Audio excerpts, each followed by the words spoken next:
आज का जो हमारा टॉपिक है वो है review anatomy and physiology of digestive system. आज हम रिव्यू करेंगे anatomy and physiology digestive system के objectives. By the end of class student will be able to list down the organ of G system. इसके organ हम पढ़ेंगे, discuss function and structure of G system, उसके structure and function पढ़ेंगे, explain the digestion and absorption of nutrient, digestion कैसे होता है, absorption of nutrient कैसे होता है वो हम पढ़ेंगे। Elaborate the process of GI secretion, GI में कौन से हार्मोन, कौन से फ्लूइड सीक्रेट होते हैं, उसकी मोटिलिटी क्या है, एंड एटसेट्रा।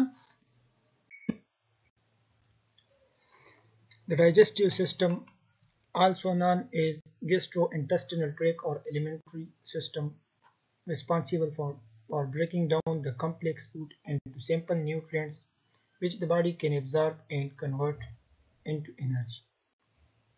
डाइजेस्टिव सिस्टम को हमारे साथ गैस्ट्रोइंटेस्टिनल ट्रैक्ट भी कहा जाता है, एलिमेंट्री सिस्टम भी कहा जाता है।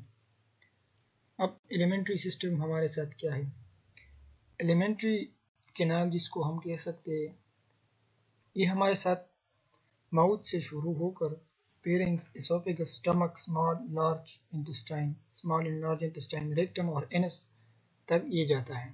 ये हम एलिमेंट्री कैनाल जो कि हम आगे पढ़ेंगे, responsible for breaking down the complex food into simple nutrients.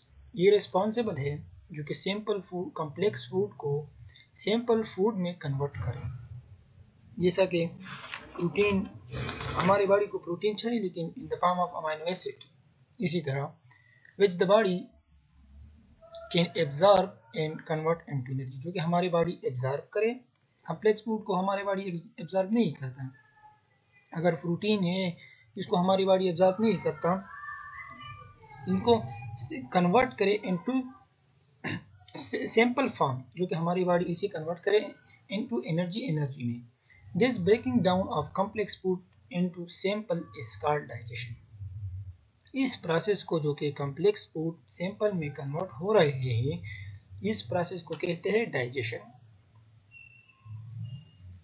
Gastrointestinal system compose of alimentary canal, accessory organ. अब ये गैस्ट्रो सिस्टम किस चीज पे बना हुआ है? एक है एलिमेंट्री कैनाल, एक है एसेसरी ऑर्गन, जो कि हम आगे पढ़ेंगे। Alimentary canal, it is a tube of main digestive organ running from the oral cavity till the anal canal, consists of mouth, pharynx, esophagus, stomach, small intestine, large intestine, rectum and anal canal। ये एक tube है, ये एक canal है जो कि main digestive organ इसमें मौजूद है, running from the oral cavity till the anal canal. मतलब ये हमारे ओरल कैविटी से, माउथ से शुरू होकर एनल कैनाल तक जाता है। Consist of mouth, pharynx, esophagus, stomach, small intestine, large intestine, rectum and anal canal, जो कि इसमें ये ऑर्गन मौजूद है एलिमेंट्री कैनाल में। अब हम एक एक ऑर्गन, माउथ, फेरिंग्स, एसोफेगस, इसको हम आगे जाके एक एक पढ़ेंगे। एसेसरी ऑर्गन की अगर हम बात करें कि एसेसरी ऑर्गन क्या है, the accessory organ consist of teeth, tongue, liver, gallbladder, pancreas, salivary gland, which are emptying their secretion into the tract। Accessory organ हमारे साथ डाइजेशन में इन्वॉल्व है, डाइजेशन में हेल्प करता है, लेकिन ये हमारे साथ एलिमेंट्री कैनाल में नहीं आते। मतलब ये हमारे साथ एसेसरी ऑर्गन है जो कि हेल्प करता है डाइजेशन में। इसमें हमारे साथ टीथ आता है, टंग आता है, लिवर आता है, गॉल ब्लैडर आता है, पेनक्रियाज आता है, सलेवरी ग्लैंड आता है, और वो अपनी सिक्रीशन को एलिमेंट्री या डाइजेस्टिव ट्रैक्ट में करता है। अब हम इसको आगे जाके, मतलब टीथ का क्या काम है, टंग का क्या काम है, लिवर का क्या काम है, आगे जाके एक एक पढ़ेंगे। अब बारी आती है एलिमेंट्री कैनाल की। The mouth contain the lips, cheeks, palate, tongue, salivary gland, masticatory, facial, muscle and bone। Mouth में हमारे साथ लिप्स है, cheeks, polite, tongue, salivary gland, masticatory, facial, muscle and bone. Mouth में हमारे साथ ये चीजें आते हैं। अब हम जाके इसको भी पढ़ेंगे कि अच्छा, अब बात करते हैं लिप्स की। Two fresh pores control food getting in and out of the mouth surround the oral opening. Lips हमारे साथ टू फ्रेश, दो मतलब दो लिप्स है हमारे साथ, जो कि कंट्रोल करता है जो फूड अंदर आते हैं उसको, मतलब उसको कंट्रोल करता है कि ये मुंह से बाहर न जाए। And surround the oral opening, और ये दोनों मतलब हमारे माउथ से क्या होते हैं, सराउंड होते हैं। The salivary gland, parotid gland, the largest salivary gland, weight about 25 grams, 2 in number, each side lying below the acoustic meatus. Submandibular gland lies each side of the face under the angle of jaws. Sublingual gland lies under the tongue at floor of the mouth. Parotid gland की अगर हम बात करें तो ये हमारे साथ largest gland है। इसका जो वेट है वो 25 ग्राम है। हमारे साथ दो 2 इन नंबर है। Each side lying below the acoustic meatus, दोनों मतलब एकॉस्टिक मेटिस के नीचे आता है। Submandibular gland lies each side of the face, मतलब ये each side of the face पर मौजूद है। Under the angle of jaws, जो जॉज है इसकी इसके नीचे, मतलब जो जगह एंगल बनती है उसी वहां पर ये मौजूद है submandibular glands. Sublingual gland lies under the tongue at the floor of the mouth. Sublingual gland हमारे जुबान के नीचे और माउथ का जो सरफेस है उसी पर सबलिंगुअल ग्लैंड मौजूद है। डाइजेशन इन ओरल कैविटी, अब ओरल कैविटी में हमारे साथ क्या क्या चीजें डाइजेस्ट होती है। Mouth mostly mechanical digestion, mastication, food is broken down into small particles so that food particle can be chemically digested. Bolus, enzyme lingual amylase, corp, lingual lipase, lipid. अब क्या होता है माउथ में? माउथ में हमारे साथ मोस्टली मैकेनिकल डाइजेशन होता है। मैकेनिकली डाइजेशन मतलब मेस्टिकेशन के जरिए फूड हमारे साथ basically with the help of teeth grinding या हम चीविंग के जरिए से फूड को डाइजेस्ट करते हैं। मैकेनिकली डाइजेशन माउथ में हमारे साथ होते हैं। Mastication, chewing, food is broken down, इधर हमारे साथ फूड जो है वो स्मॉल पार्टिकल में कन्वर्ट होते हैं। स्मॉल पार्टिकल में कन्वर्ट होते हैं ताकि केमिकली डाइजेशन के लिए क्या हो जाए, आसान हो जाए। फिर इससे बोलस बनते हैं स्मॉल राउंड शेप, और वो एसोफेगस के जरिए स्टमक में जाता है। अब माउथ में हमारे साथ एंजाइम रिलीज होते हैं। एक है लिंगुअल एमाइलेज जो कि कार्बोहाइड्रेट्स का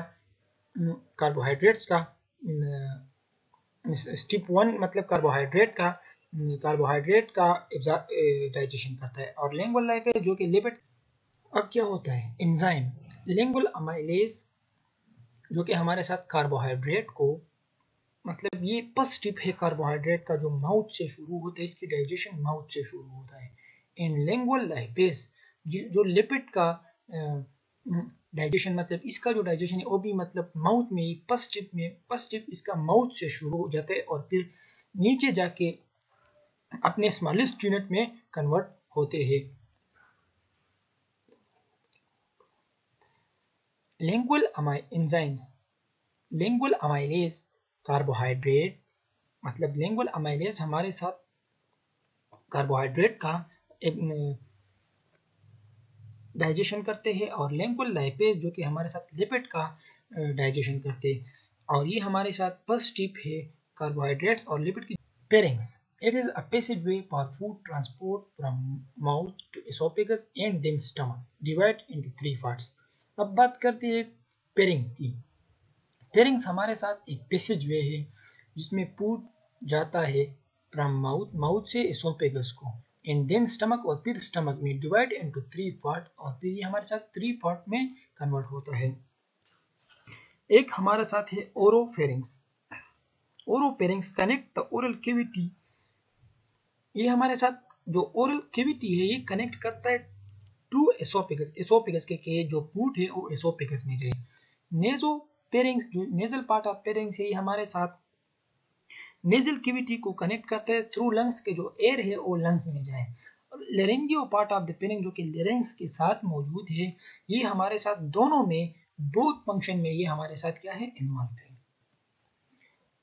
the oesophagus, a hollow muscular tube C6 in T11 or 12, length about 10 or 11 inches, made of stratified squamous epithelium divided into three parts: cervical, thoracic and abdominal part, end and two cardiac sphincter। Oesophagus हमारे साथ क्या है, एक होलो muscular tube है, muscle से बना हुआ है, जो कि सर्विकल 6 वर्टेब्रे से शुरू होकर थोरेसिक 11 और 12 वर्टेब्रे तक जाता है। लेंथ इसका हमारे साथ है 10 और 11 इंचेस। ये हमारे साथ स्ट्रेटिफाइड स्क्विमस एपिथेलियम से बना हुआ है। Stratified squamous epithelium mostly protection provide करता है। ये हमारे साथ उस ऑर्गन में ज्यादा होता है जो बाहर, जो जिसका कांटेक्ट बाहर की चीजों से ज्यादा आता है। एंड डिवाइड इनटू 3 पार्ट्स, फिर हमारे साथ ये 3 पार्ट्स में डिवाइड हो जाते हैं। एक है cervical, thoracic and abdominal part. In and to cardiac sphincter, oesophagus जहां पर इन होता है मतलब स्टमक के साथ, कार्डियक स्पेंटर या लोअर एसोफेजियल स्पेंटर भी हम इसे बोलते हैं, मतलब वहां पर क्या होता है, कार्डियक स्पेंटर और स्टमक। कार्डियक स्पेंटर का क्या काम है, कार्डियक स्पेंटर का ये काम है कि मतलब जब हम फूड खाते हैं तो वो रिलैक्स हो जाता है, रिलैक्स हो जाता है तो फूड स्टमक में जाता है। और जब हम रोटी खाने के बाद मतलब बस करते हैं तो कार्डियक स्पेंटर कॉन्ट्रैक्ट हो जाता है। जब ये कॉन्ट्रैक्ट हो जाता है तो फूड रिगर्जिटेट नहीं होता, तो वहां पर स्पेंटर का ये काम है। Oesophagus, its function to carry the bolus from the pharynx to the stomach. इसका ये काम है कि जो बोलस, जो मतलब माउथ में मैकेनिकली डाइजेशन हुआ है उसको उस कम्प्लेक्स पार्टिकल को एक बोलस में कन्वर्ट करता है और फिर वो फेरिंग्स के जरिए हमारे स्टमक तक आता है और एसोफेगस के जरिए। The propulsion of food is called swallowing, divide into 3 stages. जो प्रोफल्जन होता है जो फूड की, उसको हम स्वॉल्विंग भी कहा जाता है। प्रोफल्जन मीन फॉरवर्डिंग समथिंग, मतलब आगे की तरफ भेजना। जो बोलस बनता है तो वो हमारे साथ स्टमक में आता है ना, तो एसोफेगस का यही काम है कि जो बोलस मुंह में बनाए, जो रोटी हम खाते तो वो मतलब नीचे की तरफ स्वॉल्विंग हम करते और नीचे की तरफ स्टमक में आता है। फिर इसके 3 स्टेजेस है। एक है वॉलंटरी स्टेज जो कि इनिशिएट विद स्वॉल्विंग प्रोसेस, मतलब वॉलंटरी स्टेज इसको हम कंट्रोल में कर सकते हैं, जो कि हमारे साथ माउथ में होता है। इनिशिएट स्वॉल्विंग प्रोसेस, जो स्वॉल्विंग प्रोसेस हम करते हैं, चीविंग हम करते हैं, मतलब वो हमारे साथ वॉलंटरी स्टेज होती है जो कि हमारे साथ कंट्रोल में होती है। एक है pharyngeal stage where pharynx pushes the food into the oesophagus, और एक पेरेंजियल स्टेज होता है जो कि पेरिंग्स तक फूड जाता है तो फिर वो फूड एसोफेगस के पेरिंग्स पुश करता है टू एसोफेगस, जो कि एसोफेगस में जाता है। और एसोफेजियल स्टेज में हमारे साथ the passage of food from the oesophagus to stomach, और फिर एसोफेगस जब पेरिंग से एसोफेगस तक आ जाए तो फिर एसोफेजियल स्टेज में ये होता है कि वो फूड एसोफेगस के जरिए स्टमक में आ जाता है। Stomach, it is the most dilated J-shaped part of the alimentary canal, lies in the epigastric, umbilical and left hypocardiac region, having a full capacity of 1500 ml in adult. It consists of 4 parts: the cardia, the fundus, the body, and the pylorus. The pyloric sphincter regulates the rate of gastric emptying into the duodenum. अब बात करते हैं stomach की। ये हमारे साथ पहला हुआ द मोस्ट डायलेटेड ऑर्गन है एलिमेंट्री या डाइजेस्टिव सिस्टम में। ये द मोस्ट डायलेटेड पार्ट है जो कि जेग की तरह है in of the alimentary canal या एलिमेंट्री कैनाल में। लाइज इन द एपिगेस्ट्रिक, ये एपिगेस्ट्रिक के नीचे umbilical and left hypochondriac region के दरमियान ये मौजूद होता है। Having a full capacity of 1500 ml in adult, जिसकी कैपेसिटी हमारे साथ 1500 ml होती है एडल्ट में। It is consist of 4 parts, ये हमारे साथ 4 पार्ट में consisted: the cardia, the fundus, the body and pylorus. The pyloric स्पेंटर regulate the rate of gastric emptying into the duodenum, और पाइलोरिक स्पेंटर का ये काम है कि ये regulate the rate of gastric emptying into the duodenum. जो food ऊपर हमारे साथ था कार्डियक स्पेंटर, मतलब इस रिगर्जिटेशन को स्टॉप करता था, और इधर हमारे साथ पाइलोरिक स्पेंटर का ये काम है कि ये फूड को डोडेनम में मतलब या छोड़ता है, gastric emptying into the duodenum, और फिर वहाँ पर वो जब फूड स्टमक में डाइजेस्ट होता है तो वो फूड डोडेनम तक जाता है, मतलब स्पेंटर रिलैक्स होकर डोडेनम तक फूड जाता है और फिर वो स्पेंटर कॉन्ट्रैक्ट होकर डोडेनम से स्टमक तक ऊपर आने से रोकता है। स्पेंटर का ये काम है। पोर रीजन कार्डिया फंडस बॉडी फाइलोरिक, तो ये पोर रीजन जो पोर पार्ट्स स्टमक है हम अलग वीडियो में बनाएंगे क्योंकि फिर ये ज़्यादा हो जाता है।